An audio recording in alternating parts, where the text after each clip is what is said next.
얼마 전 원룸으로 이사를 했는데요. 이사를 한 지 일주일 후 집 앞에 붙여진 쪽지로부터 고민이 시작됐습니다. 옆집 사람이 붙여놓은 그 쪽지에는 일요일 오전 12시 이전에는 빨래를 하지 말고 평일에는 밤 9시부터 청소기와 세탁기를 돌리는 것을 피해주고 요리하는 것도 자제해 주시기 바랍니다 라고 적혀 있었습니다. 옆집 사람은 자신의 요구를 지키지 않을 경우에는 법적으로 조치를 취하겠다며 협박을 하기도 했는데요. 아직 원룸 임대차 계약이 1년 9개월이나 남은 상황인데 계약 해지가 가능할까요?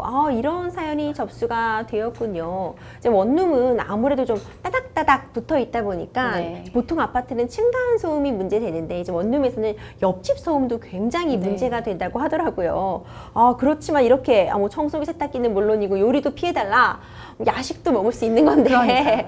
좀 과도한 주장이 아닌가 이런 생각도 드는 건 좀 같은데 변호사님 먼저 상담자님의 사연 보시고 난 소감부터 좀 알려주세요. 네, 어느 정도 이웃집 간의 소음이 발생할 수 있는 부분에 대해서 서로 조심해야 되는 건 사실 그렇죠. 분명한 당연하죠. 사실이지만 사실 지금 앞집에서 요구하고 있는 부분은 너무 과도한 부분이 문제라고 생각이 들어요. 왜냐하면 일요일에는 아예 오전 12시 이전에는 아무것도 하지 그렇죠. 말도록 말하고 있고요. 또 보통 우리가 그 야간에 행동을 좀 조심해야 된다라고 하면은 밤 10시부터를 기준으로 삼거든요. 근데 9시부터는 아예 뭐 요리까지도 못하게 한다라고 하면은 너무 그 본인의 이익에 맞춰서 상대방의 행동을 제약하는 것이 아닌가라는 생각이 들어서 그것이 앞으로 쉽지 않을 것 같다라는 생각이 들었습니다. 이게 공동생활을 할 수밖에 없는 구조잖아요. 네, 특히 네. 요즘은 또 특히 서울에는 또 다 집도 부족하다고 하고 있고요. 네. 이러다 보니 원룸이나 이렇게 다세대주택에 거주하시는 분들 많은데 이런 불편 겪으시는 분들 정말 많으실 것 같아요. 막무가내로 지금 소리를 그냥 일체 내지 말아라. 뭐 요리도 안 된다. 청소기도 안 된다. 이렇게 말하고 있는 옆집 이웃의 행동 과연 법적으로도 정당한 행동일까요? 아니요, 사실 정당하지 않습니다. 이웃 관계에서는 수인해야 될 의무도 있는 것이 사실인데요. 모든 것을 내가 원하는 대로 그대로만 할 수는 없다는 뜻인데요.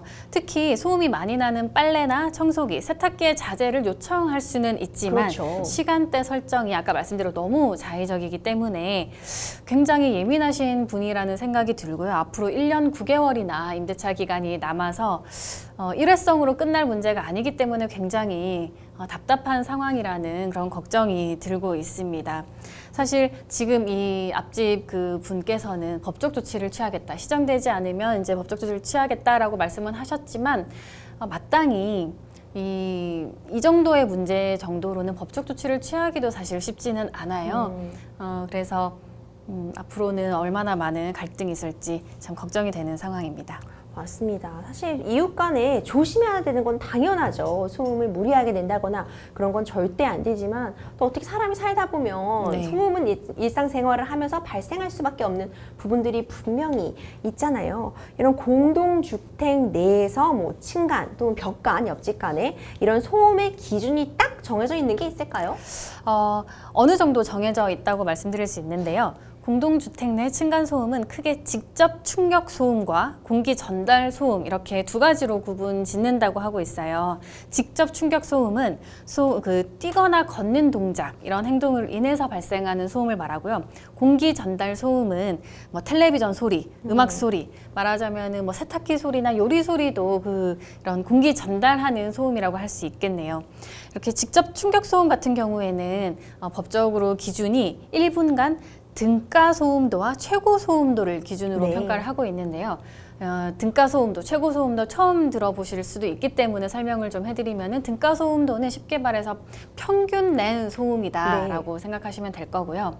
최고 소음도는 이해하시는 대로 최고치라고 생각하시면 되는데요.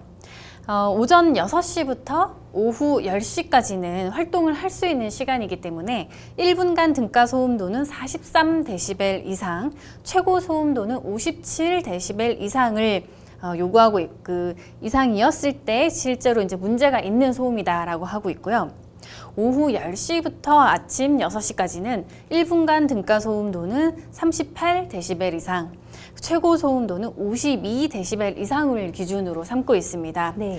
공기 전달 소음 같은 경우에는요, 등가 소음도 최고 소음도 기준이 아니라 5분간의 등가 소음도를 평가해서 다 판단을 하고 있는데 주간에는 45데시벨 이상, 야간에는 40데시벨 이상을 기준으로 만약에 이 법적 기준을 또 단 1회 가지고는 또 되지 않고요. 네. 3회 이상을 넘기게 되면은 기준을 넘기고 소음이 과도하다라고 판단을 하고 있습니다.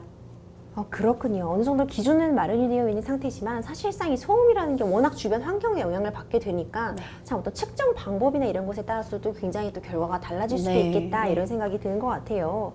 이 옆집 분이 만약 우리 상담자님을 이런 소음을 이유로 계속 압박하고 뭐 컴플레인 하시고 또 쪽지를 계속 붙이시고 이러실 수도 있을 것 같은데 과연 이런 상황이 지속되면 우리 상담자님은 어떤 걸 해볼 수 있을까요?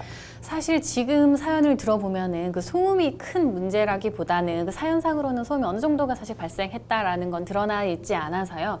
과도하게 행동을 제약하고 있기 그렇죠. 때문에 옆집 그 분께서 오히려 상담자님께 피해를 주고 있는 상황이 아닌가라는 그렇게 볼 생각이 수도 있을 것 듭니다. 같아요. 계속적으로 뭐 집을 두드린다거나 쪽지를 붙여 놓는다거나 이런 계속적인 반복적인 피해가 있는 경우에 그 압박의 정도에 따라서 층간소음 분쟁 조정위원회에 회부를 해서 좀 조정을 받아 보시는 게 좋을 것 같다는 생각이 듭니다. 사실상 그 인터넷을 많이 검색을 해보셔도 층간소음에 대해서 저도 좀 재밌는 어떤 글을 봤는데 네. 변호사님이었어요. 그분도 워낙 그 심각한 층간소음을 겪어서 그분이 내린 해결책은 이사라고 했거든요. 그러니까 변호사도 그렇군요. 사실상 이 법적 조치라는 것이 이 층간소음에 있어서는 그렇게 뾰족한 방법이 없단 말이에요.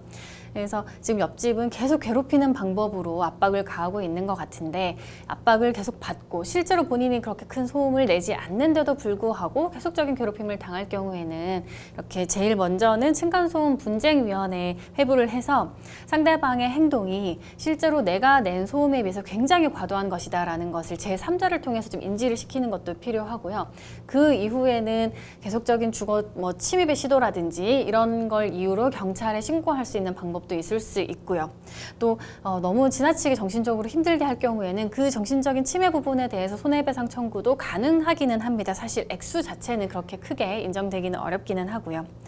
그래서 아까 말씀드린 그 정확한 기준들에 대해서 인지를 하신 다음에 그 옆집 분께 층간소음의 기준은 이런 것이고 실제 내가 내는 소음과 그리고 내가 내는 시간 때는 이렇다라는 것을 좀 알려드리는 것도 필요하고 또 경우에 따라서는 건물주에게 중재를 요청하는 것도 그럴 수도 있겠네요. 가능할 거라고 생각이 듭니다. 여러 해결책을 제시해 주셨지만 말씀하신 것처럼 참 이게 해결이 이웃 간에 좋게 좋게가 사실 정답인데 이 네, 좋게 좋게가 네. 참 어렵다 이런 생각이 들어요. 상담자님께서 이사 온 지 일주일 만에 이런 일이 발생하셨다고 저희한테 말씀 주셨는데요. 아직 계약 기간이 한 1년하고도 9달이나 남아있다고 합니다.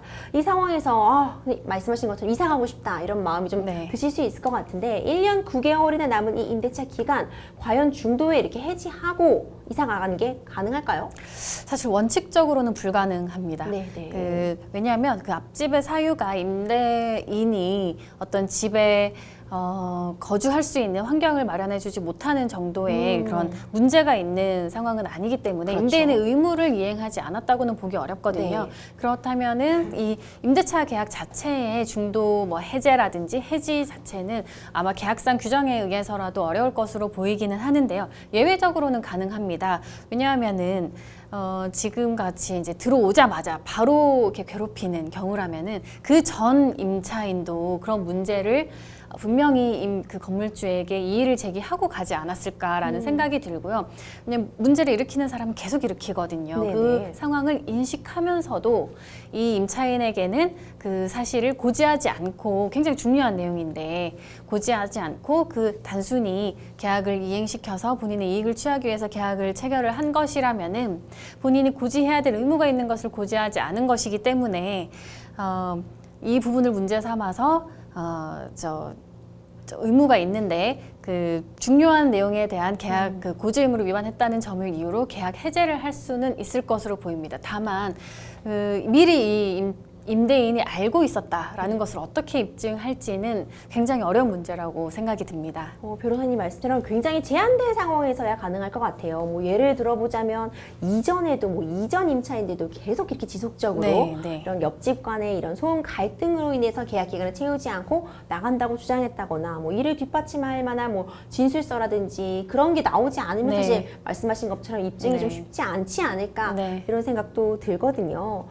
변호사님 마지막으로 지금 굉장히 이사 온 지 일주일 만에 좀 마음이 좀 착잡하실 것 같은 우리 상담자님께 조언 한 말씀 좀 해주시자면요. 지금 상황에서는 이제 원래 임차인 지금 그 상담자님보다는 그 옆집 그분께서 이 소음의 정도가 얼마다라는 걸 입증해야 되는 문제이기는 하지만 방어를 효율적으로 하기 위해서라도 이 사연자님께서 자신의 발생시키는 그런 소음이 이 정도밖에 되지 않고 또 시간대는 이렇게밖에 되지 않는다라는 것을 미리 좀 증거자료를 준비해 두시면은 어떤 법적 분쟁에 휘말리더라도 훨씬 유리한 위치에서 소송 수행하실 수 있을 거라고 생각됩니다. 네, 변호사님 조언해 주신 말씀처럼 최대한 증거는 좀 모아두시는 게 좋을 것 같고요. 그래도 저는 아직도 좋게 희망을 좀 잡아보고 싶습니다. 이웃 간에 우리 같이 사는 곳이잖아요. 서로 소음 피해는 줄이도록 노력은 당연히 해야 될 것이고요. 어느 정도는 또 수인해야 되는 좀 이웃 간에 원만하게 해결되시길 바라봅니다.